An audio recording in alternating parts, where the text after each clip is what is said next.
স্বাস্থ্যসেবা নিয়ে একটা প্রবাদ আছে, বলা হয় দালালের হাত থেকে নিস্তার পেতে আপনি যার কাছে আশ্রয় নেবেন দেখবেন তিনিও একজন দালাল।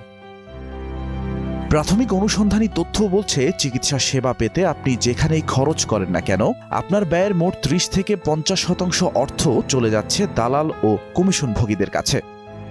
দালাল থেকে শুরু করে ডাক্তার, এমনকি ডায়াগনস্টিক সেন্টার থেকে শুরু করে ব্লাড ব্যাংক কিংবা হাসপাতাল, সবাই কোনো না কোনোভাবে জড়িত এই কমিশন বাণিজ্যে। শুধু তাই নয়, অধিক কমিশন লাভের আশায় এবারের পর্বে টিম আন্ডারকভার আলো ফেলেছিল স্বাস্থ্য খাতের এই কমিশন বাণিজ্যের ওপর।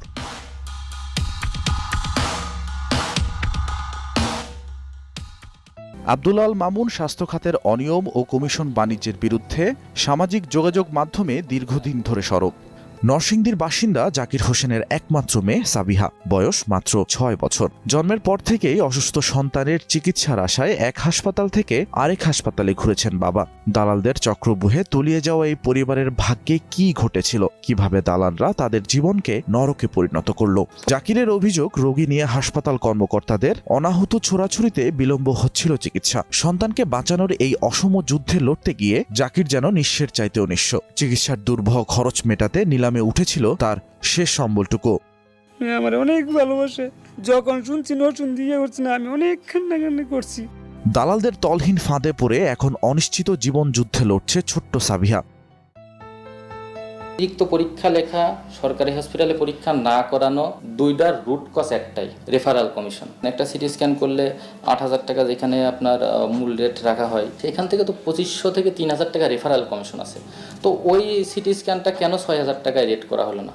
একটা পেশেন্টের পিছনে ৪ থেকে ৫টা দালাল আছে। ম্যানেজার মামুনের বক্তব্যে নিশ্চিত হওয়া গেল স্বাস্থ্যসেবার ক্যান্সার হয়ে উঠেছে এই রেফারেল কমিশন। কমিশন বাদ দিলে চিকিৎসা খরচ ৩০ থেকে ৪০% কমানো সম্ভব।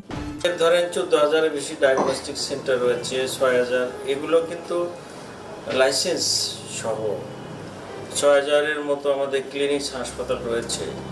এর বাইরে অজস্র হাসপাতাল ক্লিনিক রয়েছে, যেগুলোকে আমাদের হাসপাতাল যে উইং আছে সেখানে তো জনবলের নির্দিষ্ট সংখ্যা আছে, তাদের পক্ষে গোটা বিষয়টাকে অ্যাকচুয়ালি তত্ত্বাবধান করা বা নজরে রাখা এটা একটু কঠিন বিষয়। দালালের ব্যাপারে সবাইকে সতর্ক থাকবে। যাদেরকে আমরা দায়িত্ব দিলাম তারাও যদি ইনভলভ হয়ে যায়, নীতিগতভাবে সবাইকে পরিষ্কার করতে হবে। তবে টিআইবির পরামর্শ, রন্ধ্রে রন্ধ্রে ঢুকে পড়া অনিয়ম দূর করতে প্রয়োজন ধারাবাহিক শুদ্ধি প্রক্রিয়া। যে সুপারিশগুলো আছে স্বাস্থ্য খাতের সংস্কারে, তার সিংহভাগ কিন্তু অন্তর্বর্তীকালীন সরকার কর্তৃক সরকারি প্রশাসনিক সিদ্ধান্ত বাস্তবায়িত। সেগুলো যদি বাস্তবায়িত হতো তাহলে কিন্তু আমরা ইতিমধ্যেই সুফল পেতাম। সেটা হচ্ছে না। আমরা আশা করব যে সরকার এগুলোর প্রতি সরাসরি দৃষ্টি দিবে।